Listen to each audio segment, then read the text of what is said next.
बिस्मिल्लाहिर्रहमानिर्रहीम। इलियास बुखारी आपकी खिदमत में हाज़िर है।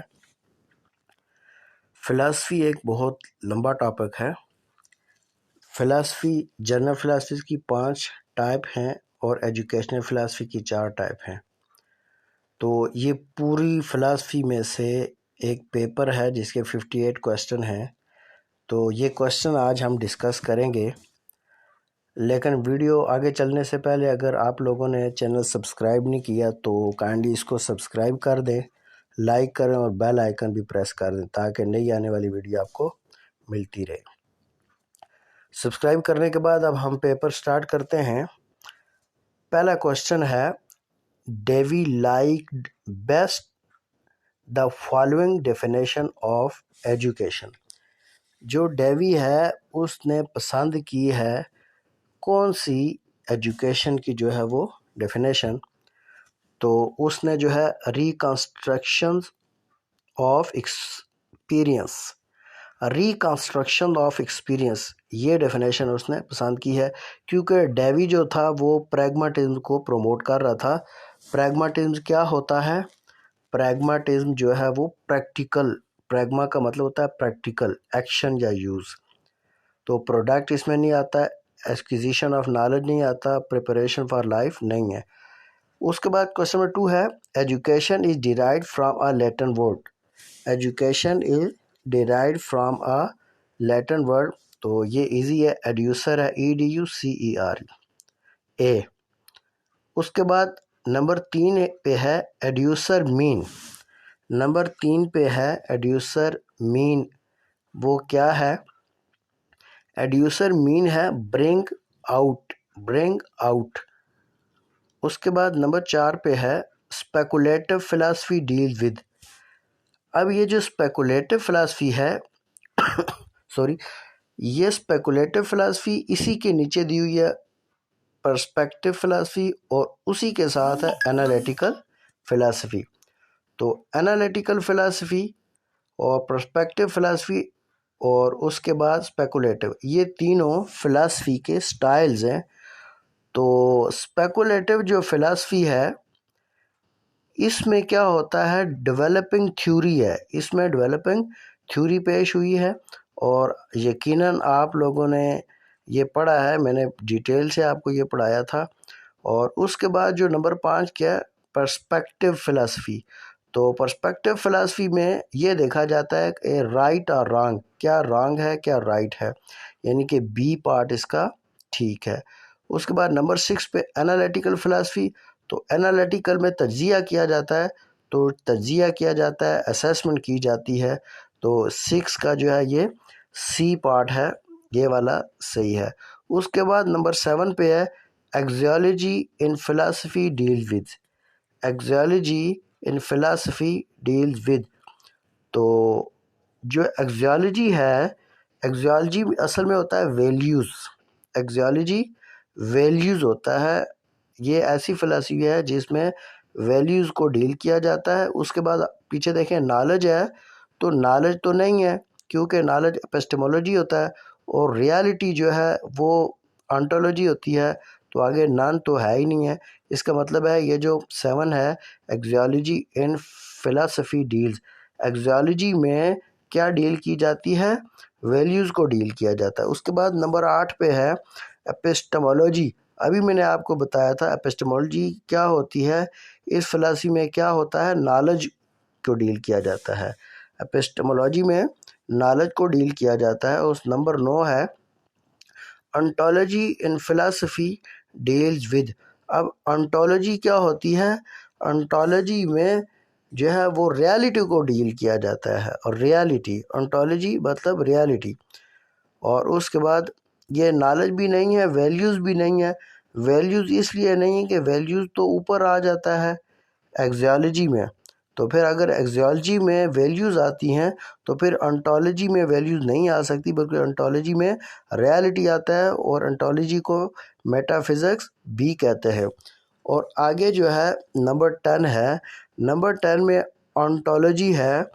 ऑन्टोलॉजी, ऑन्टोलॉजी क्या होता है, नहीं सॉरी, नंबर 10 पे ontology is also called as अभी ऊपर मैंने आपको बोला था कि जो ऑन्टोलॉजी है इसको हम मेटाफिजिक्स भी कहते हैं, ऑन्टोलॉजी को हम मेटाफिजिक्स भी कहते हैं, अभी मैंने आपको ऊपर बताया था। और मेटाफिजिक्स और ऑन्टोलॉजी मतलब क्या है, ये किस चीज़ को डील करती है, रियलिटी को, इसमें रियलिटी को डील किया जाता है। उसके बाद आगे आ जाता है नंबर 11 पे, फिलॉसफी इज थ्योरी ऑफ। ये जो फिलॉसफी है ये फिलॉसफी थ्योरी है, किस चीज़ की थ्योरी है, तो याद रखें फिलॉसफी एजुकेशन की थ्योरी है, एजुकेशन के लिए ही सारा जो है वो काम हुआ फिलॉसफी का, तो इसलिए फिलॉसफी एजुकेशन की थ्योरी है। नंबर 12 है इलेक्टिसिज्म मीन्स बारविंग बिलीफ फ्रॉम। याद रखें कि इलेक्टिसिज्म जो है, इलेक्टिसिज्म का मतलब ये होता है कि डिफरेंट तरह की चीज़ें मिलाना। अब इलेक्टिसिज्म मीन बारविंग बिलीफ, यानी कि बिलीफ्स को उधार लेना, कहाँ से, डिफरेंट फिलासफी से उधार लेना जो है इलेक्टिसिज्म होता है, यानी कि मुख्तलिफ फिलासफी को यकजा करना, उनमें से निचोड़ के जो है कोई एक बिलीफ लेना या ज़्यादा बिलीफ लेना, इसको इलेक्टिसिज्म कहते हैं। ये क्वेश्चन बहुत ज़्यादा पेपर में मैंने देखा है, एनटीएस के पेपर में, पीएससी के पेपर में भी ये रिपीट हुआ, यही इलेक्टिसिज्म वाला। उसके बाद अगला आ जाता है नंबर 13 पे, Aristotle disagreed from Plato with respect to believe that. मैं क्वेश्चन फिर पढ़ता हूँ, Aristotle disagreed from Plato with respect to believe that. अब देखें ये 13 पे है कि अरिस्टोटल डिसएग्री करता है प्लेटो से। अब प्लेटो कौन है, अरिस्टोटल कौन है? प्लेटो ने जो फिलॉसफी दी थी वो फिलॉसफी नंबर पहले पे हमने पढ़ी थी आइडियलिज्म, और अरिस्टोटल ने जो फिलॉसफी दी थी ये दूसरे नंबर पे हमने पढ़ी थी रियलिज्म। तो जो अरिस्टोटल वो डिसएग्री करता है प्लेटो से। अब उसकी वजह क्या है, वो डिसएग्री क्यों करता है? ये कहता है कि आइडियाज़ आर द रियल, 13 पे है ये इस वजह से कि आइडियाज़ आर द रियल, ये इस वजह से उससे क्या करता है, डिसएग्री करता है अरिस्टोटल जो है वो प्लेटो से। उसके बाद नंबर 14 पे है अरिस्टोटल्स,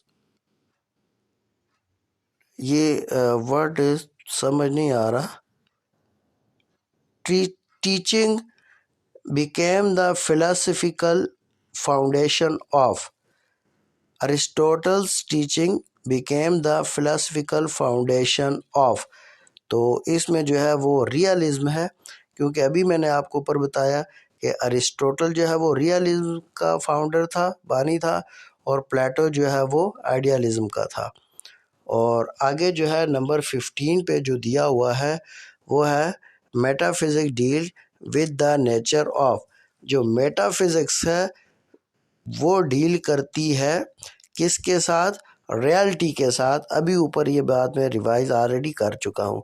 और नंबर 16 पे है essentialists get their aim of education from, essentialists get their aim of education from.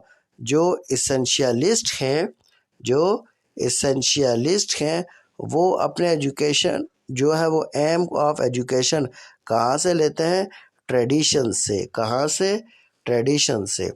देखें जो एसेंशियलिस्ट होते कौन हैं, इसेंशियलिस्ट का कहना है कि जो ज़रूरी चीज़ें, जो इसेंशियल चीज़ें हैं वो बच्चे को सिखाई जाएं।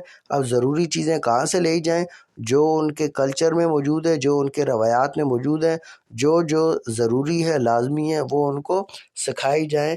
तो एसेंशियलिस्ट जो है फ़िलासफ़ी ही इसी चीज़ का नाम है। एसेंशियलिस्ट क्या कहते हैं, जो एजुकेशन के एम है वो ट्रेडिशन से ले लेनी चाहिए। उसके बाद 17 पे है naturalism rest on the ideas of. अब जो नेचुरलिज्म है, सिंपल सी बात है, नेचुरलिज्म का जो आइडिया दिया था वो किसने दिया था, रोसू ने दिया था। अब देखें तैयारी असल में क्या होती है कि अगर 4 में से एक ठीक है तो बाकी 3 ठीक क्यों नहीं है।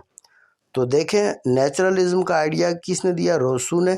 अब प्लेटो क्यों नहीं है, इसलिए कि हम जानते हैं प्लेटो जो फिलॉसफी है, प्लेटो ने जो फिलॉसफी दी वो आइडियलिज्म, अरिस्टोटल ने जो दी है वो है रियलिज्म, और डेवी जो है वो प्रैग्मेटिज्म को आगे लेके चलता था, यानी कि प्रैक्टिकल वर्क को आगे लेके चलता था। इसलिए आपको पता होना चाहिए कि अगर चौथा सही है तो तीन गलत क्यों है। अगर जब तक आपको ये बात पता नहीं चलेगी तो आपकी तैयारी नहीं होगी, इसलिए आपने अच्छे से तैयारी करनी है। उसके बाद नंबर 18 पे आ जाएं। Pragmatism. Pragmatism rest on the ideas of. अभी जो है ना प्रैग्मेटिज्म का मैंने आपको बोला था कि प्रैग्मेटिज्म कौन लेके चल रहा है, डेवी। इसलिए कि रोसू नेचुरलिज्म का है, अरिस्टोटल जो है वो रियलिज्म का है, और प्लेटो आइडियलिज्म का है। अब नंबर 19 पे realism rest on the ideas of. अब रियलिज्म किसका है, अब आपको ये खुद ही पता चल जाना चाहिए कि जो रियलिज्म है ये किस चीज़ का है। ज़रा खुद से बोले, मुझे बताएं। रियलिज्म जो है वो अरिस्टोटल का है।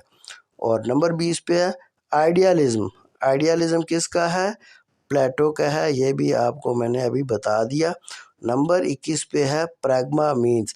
प्रैग्मा का मतलब क्या होता है, thinking practical both A and B, none of A and B. तो अभी मैंने आपको बताया कि जो प्रैग्मा, इसका मतलब होता है प्रैक्टिकल, या इसका मतलब होता है एक्शन। तो इसलिए ये आपने जहन में रखना है, प्रैग्मा का मतलब है प्रैक्टिकल। आगे नंबर 22 पे है most of scientific knowledge is the result of. Most of scientific knowledge is the result of sense perception. क्योंकि जो साइंटिफिक नॉलेज है वो सेंस परसेप्शन है, यानी कि सेंस के ज़रिए हम लेते हैं उसको। उसके बाद आगे आ जाता है 23 पे, knowledge acquired through reasoning as called. अब जो नॉलेज थ्रू रीजनिंग है, नॉलेज थ्रू रीजनिंग है, इसको क्या बोलते हैं, रैशनलिज्म। रीजनिंग होता है वजूहात बयान करना, वजह बताना। तो रीजन वाली बात जो है वो अकल से की जाती है, ऐसे तुक्के नहीं मारे जाते। तो रीज़न अकल से की जाती है, तो अकल जो है वो किसको बोलते हैं, रैशनलिज्म को। रैशनल का मतलब अकल ही होता है, तो रैशनलिज्म का ताल्लुक किससे है, रीजनिंग से। 24 पे है in intuition. In intuition knowledge is required by. अब जितने भी फिलॉसफी पढ़ाई हैं, ये एक ऐसा क्वेश्चन है जो कि मैंने आपको नहीं पढ़ाया। कौन सा, in intuition knowledge is acquired by. ये भी जो है वो है फिलॉसफी है, ये भी क्या है, फिलॉसफी है। तो याद रखें, इसमें क्या होता है कि बंदे की जो अंदर की फीलिंग्स होती हैं, उस फीलिंग के ज़रिए नॉलेज लिया जाता है इसमें। और number inner feeling, C part इसका दुरुस्त है। उसके बाद 25 है seeking expert opinion is a source of knowledge. अब जो है एक्सपर्ट का जो नॉलेज है, एक्सपर्ट का, ये क्या चीज़ है, ये अथॉरिटी है। ये सिंपल सी बात है, इसमें कोई परेशानी वाली बात नहीं है।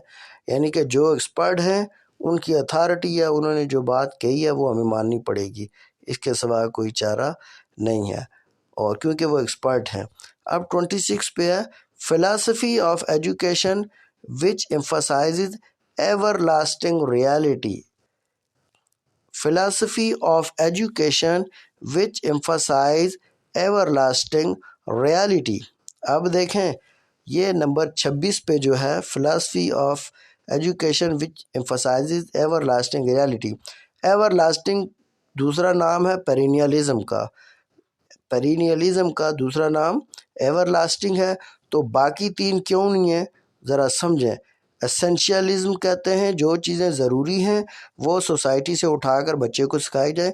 प्रोग्रेसिविज्म कहते हैं कि बच्चे को प्रैक्टिकल वर्क सिखाया जाए, जो डेवी इसी चीज़ का हामी है। और रिकन्स्ट्रक्शनिज्म का मतलब है सोसाइटी को जितना तब्दील कर सकते हो, जितना बेहतर बना सकते हो, उसको रिकन्स्ट्रक्ट किया जाए। तो जो एवरलास्टिंग है, एवरलास्टिंग का मतलब क्या होगा, पेरिनियलिज्म। उसके बाद 27 पे आ जाता है philosophy of education which focuses on useful culture and skills is called. अब देखें वो कौन सी फ़िलासफ़ी है जो कल्चर पर और स्किल्स पर जोर देती है। तो ये अब आपको पता होना चाहिए। इसको अभी मैंने आपको बोला था इसेंशियलिज्म है। इसेंशियलिज्म का मतलब है जो सोसाइटी में इसेंशियल चीज़ें हैं, ज़रूरी चीज़ें हैं, वो उठा के बच्चे को सिखा दी जाए। अब बाकी तीन क्यों नहीं है? पेरिनियलिज्म होता है, एवरलास्टिंग प्रैग्मेटिज्म होता है, प्रोग्रेसिविज्म होता है, प्रैक्टिकल वर्क, और रिकंस्ट्रक्शनिज्म का मतलब है कि सोसाइटी को दोबारा से तामीर करो, जो जो चीज़ें कमी है वो पूरी करो। तो इसमें जो है आ जाता है जो है वो इसेंशियलिज्म। उसके बाद 28 है, life is continuous changing process is the base of education philosophy. ये किसने कहा था कि लाइफ जो है वो कंटिन्यूस चेंजिंग प्रोसेस है? लाइफ जो है वो चेंजिंग प्रोसेस है। तो ये कौन सी फिलासफी है? ये प्रोग्रेसिविज्म है। क्यों? कि इसमें प्रैक्टिकल शामिल है, इसमें काम करना पड़ता है, प्रैक्टिकल वर्क शामिल है, इसलिए इसमें जो है इस फिलासफी के मुताबिक जो है लाइफ कंटिन्यूस प्रोसेस है, चेंजिंग प्रोसेस है। उसके बाद 29 जो है वो आ जाता है, reforms are necessary in all walks of life is focused in. अब ये किस फिलासफी में है कि रिफॉर्म्स जो हैं, इस्लाहात, वो नेसेसरी हैं ज़िंदगी के हर शोबे में। ज़िंदगी के हर शोबे में रिफॉर्म नेसेसरी हैं। तो पेरिनियलिज्म तो आ गई, एवरलास्टिंग। एसेंशियलिज्म आ गई, सोसाइटी से जो चीज़ें अहम है वो उठा के बच्चों को सिखाई जाए। प्रोग्रेसिविज्म आ गया, प्रैक्टिकल वर्क। तो अब फिर एक ही बचती है, वो है रिकंस्ट्रक्शनिज्म। रिकंस्ट्रक्शनिज्म ये है कि माहौल के अंदर रिफॉर्म्स बहुत ज़रूरी हैं, रिकंस्ट्रक्ट करते जाओ सोसाइटी को। तो ये बहुत ईजी है। उसके बाद नंबर 30 पे है। 30 पे क्या है? Philosophy of education which makes man responsible for the action and expressions is called. अब देखें ये कौन सी फिलासफी है जिसमें बंदा अपने किए का, अपने काम का खुद ज़िम्मेदार है। अब देखें ज़रा गौर से समझे, चारों ऑप्शन को समझे। मैं डी से स्टार्ट करता हूँ। प्रोग्रेसिविज्म तो आपको पता है प्रैक्टिकल वर्क, पेरिनियलिज्म एवरलास्टिंग, इसेंशियलिज्म माहौल सोसाइटी से ज़रूरी चीज़ें उठाओ और बच्चे को सिखाओ। तो एग्जिस्टेंशियलिज्म इसका करेक्ट आंसर है।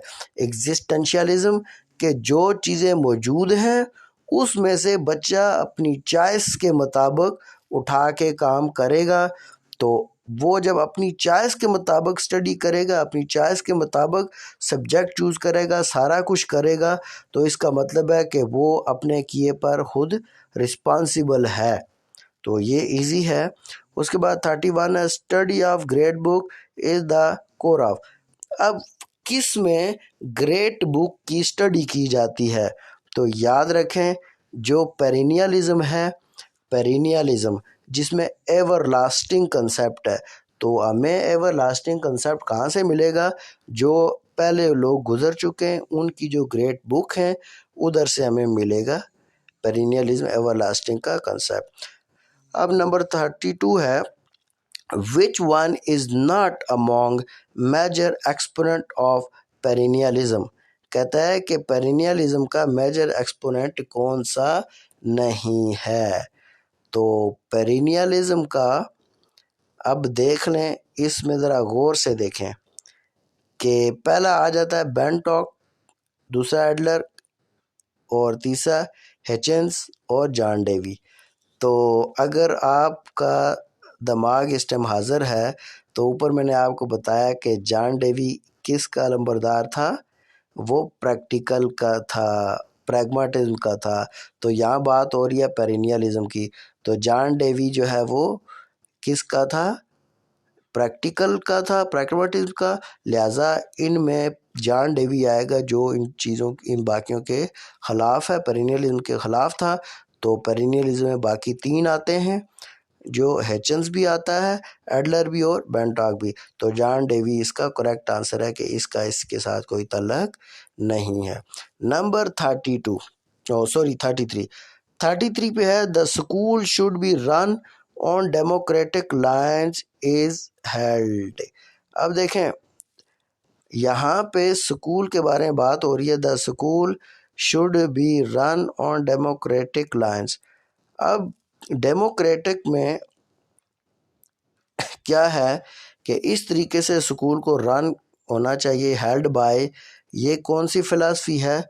ये प्रोग्रेसिविज्म है। क्यों कि प्रोग्रेसिविज्म में जो है बच्चे तरक्की करते हैं, तजर्बात करते हैं और इस तरह जो है स्कूल रन होना चाहिए। और आगे जो है नंबर 34 पे है the knowledge that is related two values. तो ये अभी ऊपर हमने पढ़ा, जो वैल्यूज़ के साथ नॉलेज है तो वो नॉलेज कौन सा है? एक्सियोलॉजी। उसके बाद नंबर 35 पे है what is the most important element of non formal education. Non formal education का मोस्ट इम्पॉर्टेंट एलिमेंट कौन सा है? तो ये स्टूडेंट भी नहीं है, टीचर भी नहीं है, स्कूल भी नहीं। क्यों कि स्कूल तो फार्मल एजुकेशन में है, स्टूडेंट भी फार्मल में है, टीचर भी फार्मल में है, वो ये सारे तीनों स्कूल के अंदर होते हैं।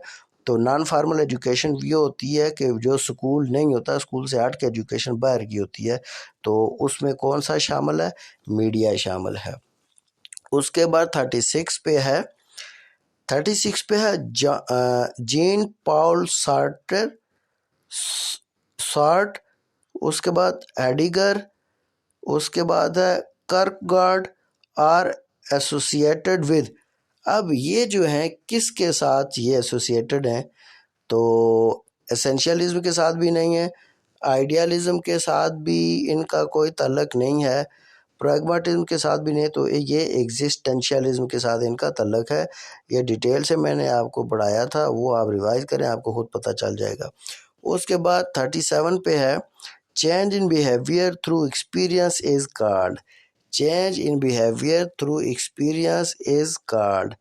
तो बिहेवियर में तब्दीली आना तजर्बात के ज़रिए, वो फिर लर्निंग है, बच्चे की लर्निंग हो रही है। 38 है the term pragmatism is also sometimes called. अब जो है प्रैग्माटिज्म को कभी कभार हम जो है वो क्या कहते हैं? प्रोग्रेसिविज्म। क्यों? प्रैग्माटिज्म का मतलब होता है प्रैग्मा होता है प्रैक्टिकल वर्क या यूज या एक्शन, और एक्शन जो है किस में होते हैं? प्रोग्रेसिविज्म में होता है। उसके बाद 39 पे है the word pragmatism is derived from the word pragma which means. Pragma का वर्ड ऊपर अभी मैंने इतनी बार इस्तेमाल किया है, तो ज़रा सोच के बताएं कि प्रैग्मा का मतलब क्या है? आइडियल है, नेचुरल है, एक्सपीरियंस है या फिर एक्शन है? तो इसका मतलब है एक्शन। ऊपर मैंने बहुत दफ़ा रिवाइज किया, प्रैग्मा का मतलब 3 मतलब है, प्रैक्टिकल, एक्शन, यूज़। और आगे जो है आ जाता है नंबर 40 पे education can be defined best as. Education को बेस्ट डिफाइन कैसे किया जा सकता है? ग्रोथ रिजल्टिंग फ्रॉम एक्सपीरियंस, यानी कि ग्रोथ होना किस तरह, किस रिजल्ट के साथ? तजर्बात के साथ। ये एजुकेशन को सबसे ज़बरदस्त डिफ़ाइन इस तरह डिफ़ाइन किया जा सकता है। उसके बाद 41 पे according to John Dewey education is. अब फिर जो है जॉन डेवी आ गया है। जॉन डेवी के मुताबिक एजुकेशन क्या है? अगर आपको ऊपर वाले कंसेप्ट क्लियर हैं तो जॉन डेवी किस चीज़ का अलंबरदार था? प्रैक्टिकल वर्क का, तजर्बात का और प्रैग्माटिज्म के साथ इसका गहरा तल्लक है। तो ये सबसे पहले नंबर पे है learning to do by doing, यानी कि प्रैक्टिकल वर्क करके लर्निंग करना जो है ये जॉन डेवी के मुताबिक था। तो आगे 3 को पढ़ने की ज़रूरत ही नहीं है, वो तीनों गलत हैं। और उसके बाद जो है आ जाता है 42। 42 में क्या है? The basic source of educational objectives is. अब basic source of educational objective, educational objective के बेसिक जो है सोर्स वो क्या है, इसको ज़रा आप खुद देख लें। एक है professional organisation, human experiences, state legislators, या फिर एजुकेशनल साइकोलॉजी। तो ये है जी basic source of educational objective जो है वो इंसान है, ह्यूमन एक्सपीरियंसेस, इंसान के जो तजर्बात हैं वो है। उसके बाद आ जाता है 43 पे। जो 43 है, the primary responsibility for determining the aim of education should be, the primary responsibility for determining the aim of education should be. अब इसमें देखें तो प्राइमरी जो responsibility for determining the aims of education, education के aim का तयन करना पहली जिम्मेदारी किसकी है? ना टीचर की है, ना एडमिनिस्ट्रेटर की है, ना पेरेंट्स की है, बल्कि किसकी है? सोसाइटी की है। नंबर 44 पे, the objectives of any school subject must, objectives of any school subject must. अब स्कूल सब्जेक्ट के जो ऑब्जेक्टिव हैं उनको क्या होना चाहिए? The basis for content and class activities, वो होनी चाहिए या क्लास की एक्टिविटीज़ और जो है कंटेंट्स होना चाहिए, उनमें जो है यही चीज़ें होंगी तब। अब ये पीछे लिखा हुआ है टीचर डिराइव्ड, ये तो कोई बात ही नहीं। जनरल इन नेचर, जनरल नहीं होने चाहिए। डिटरमिन बाय सब्जेक्ट मैटर, ऐसे भी सब्जेक्ट मैटर से भी डिटरमिन हो। सिंपल है, the basis for content and class activities, इस बेस पे होना चाहिए। उसके बाद है 45 नीचे है, the goal of education should B, education का गोल क्या होना चाहिए? देखें, पहले गेटिंग अ सर्टिफिकेट, सर्टिफिकेट लेने में गोल होना चाहिए नहीं, सर्टिफिकेट को क्या करना। उसके बाद mastery of subject matter, subject matter के ऊपर मास्टरी होनी चाहिए, इसको क्या करना। उसके बाद training to make a living, रहने के लिए जो है वो ट्रेनिंग करना नहीं। तो एक्सक्वायरिंग नॉलेज स्किल्स हैबिट्स, तो इल्म हासिल करना स्किल्स के ज़रिए, हैबिट्स के ज़रिए। तो ये जो है वो मोस्ट सूटेबल है डी पार्ट। 46 पे है, the emphasise is the classroom should be on, the emphasise in the classroom should be on. जब एम्फसाइज जो है वो क्लासरूम का क्या होना चाहिए? क्लासरूम का the emphasise is the in the classroom should be क्या होना चाहिए? ज़रा ऑप्शन आप खुद इसको पढ़ें, ज़रा गौर से मुझे बताएं कि इसका क्या होना चाहिए। देखें, पहले है needs of the whole class, पूरे क्लास की नीड होनी चाहिए। The need of individual child, या हर बच्चे की इनफरादी तौर पे होनी चाहिए। द सब्जेक्ट मैटर, या फिर द टीचिंग मेथड। तो एजुकेशन में जो ज़्यादा ज़ोर होना चाहिए कि वो बच्चे की इंडिविजुअल, यानी कि the needs of individual child, हर बच्चे की इनफरादी तौर पर ज़रूरियात पर फोकस होना चाहिए। ओवरऑल हमने नहीं देखना, हमने उसकी ज़रूरियात को देखना है हर बच्चे की इनफरादी तौर पे। What is the foundation out of which comes the objectives of education. अब देखें, ये भी कोई इतना मुश्किल नहीं है। अब हमें किस तरह से हमने तय करने हैं ऑब्जेक्टिव्स, तो ऊपर बार बार इसी को पढ़ा, ना करिकुलम से, ना असेसमेंट से, ना साइकोलॉजी से। तो हमारे ऑब्जेक्टिव सारे तय होते हैं फ़िलासफ़ी से, क्योंकि जब करिकुलम बनता है तो वह फ़िलासफ़ी के मुताबिक ही बनता है, फ़िलासफ़ी को देखा जाता है, उसके मुताबिक करिकुलम बनता है। उसके बाद है question number 48, what can not be thought can not be real is according to. अब ये देखें 48 है, what can not be thought can not be real is according to. अब जो है ये इसमें आप देखें, पहले प्रोग्रेसिविज्म है, दूसरा नेचुरलिज्म, आइडियलिज्म, एग्जिस्टेंशियलिज्म। तो एग्जिस्टेंशियलिज्म तो हो ही नहीं सकता, नेचुरलिज्म भी नहीं है, प्रोग्रेसिविज्म, तो इसमें सी वाला है आइडियलिज्म। ये डिटेल से मैंने पढ़ाया था, एक दफ़ा उसको रिवाइज कर लें, आपको खुद पता चल जाएगा। उसके बाद जो 49 है, in stating the purpose of education pragmatist would probably stress the need for. अब वो किस चीज़ पे वो जो है वो फोकस करते हैं? अब इसमें देख लें, instruction in the class, experience in democratic social processes, instruction in the process of scientific investigation, individual learning experiences. तो इसमें आप देख लें कि बिल्कुल क्लियर कट है, दूसरे नंबर पे बी पार्ट है इसका, experience in democratic social processes. उसके बाद आ जाते हैं 50 पे। हमारा जो 50 है, the existentialist teacher is most likely to view teaching as. अब एग्जिस्टेंशियलिस्ट को आप ज़रा याद करें जो मैंने पढ़ाया था, तो इसमें जो है सबसे आखिर पे आता है, एप्लीकेशन ऑफ साइंटिफिक मेथड नहीं है, personal encounter with a student नहीं है, N interactive process that result in teacher student learning भी नहीं है, a performance that evoke student insight और लर्निंग। तो ये वाला जो है वो करेक्ट है। उसके बाद 51 पे, desirable models of behavior of a society are called। अब desirable जो है वो model of behaviour of society वो क्या है, वो वैल्यूज़ हैं, असल चीज़ जो है वो वैल्यूज़ ही हैं। उसके बाद आ जाते हैं 52 पे, the universe of natural objects is believed as ultimate reality by. अब ये देखें, universe of natural objects, simple सी बात, नेचुरल ऑब्जेक्ट्स हैं तो इसका ताल्लुक नेचुरलिस्ट से है, सिंपल, बाकी इधर उधर घूमने की ज़रूरत ही नहीं है। The universe of natural objects is believed as ultimate reality by naturalist, ये नेचुरलिस्ट का कहना ये है। उसके बाद आ जाता है 53। 53 पे एजुकेशन मीन्स, एजुकेशन मीन्स यहाँ पे एक्सपीरियंस है, चेंज है, बिहेवियर है, चेंज इन बिहेवियर।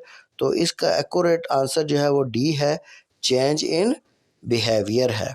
उसके बाद 54 है, 54 में है, अ descriptive definition of the term is it's. Descriptive definition, ये तो बहुत इजी है। डिस्क्रिप्टिव पेपर होता है ना, जो डिटेल में पेपर होता है, एक होता है ऑब्जेक्टिव टाइप पेपर, वो शार्ट होता है, डिस्क्रिप्टिव होता है डिटेल पेपर। तो descriptive definition of the term, ये आपको पता है, डिटेल फिर नीचे एक्सप्लेनेशन के साथ जुड़ता है, ए है एक्सप्लेनेशन, रीज़न भी नहीं है, जस्टिफिकेशन भी नहीं है, वैलिडेशन भी नहीं है, एक्सप्लेनेशन है। उसके बाद 55 पे आ जाए, realism was a reaction to the narrowness of, realism was a reaction to the narrowness of। अब रियलिज्म किस चीज़ का रिएक्शन था, रियलिज्म जो है आइडियलिज्म का रिएक्शन था, क्योंकि आइडियलिज्म प्लेटो ने पेश की और उसके बाद रियलिज्म अरिस्टोटल ने उसको रद्द करके ये नज़रिया, ये फ़िलासफ़ी पेश की है। उसके बाद आ जाता है 50, civic aims of education include, civic aim of education include, civic aim जो है वो सिविक सेंस है, सिविक सेंस, ये सिंपल है, ये कोई इतना मुश्किल नहीं है।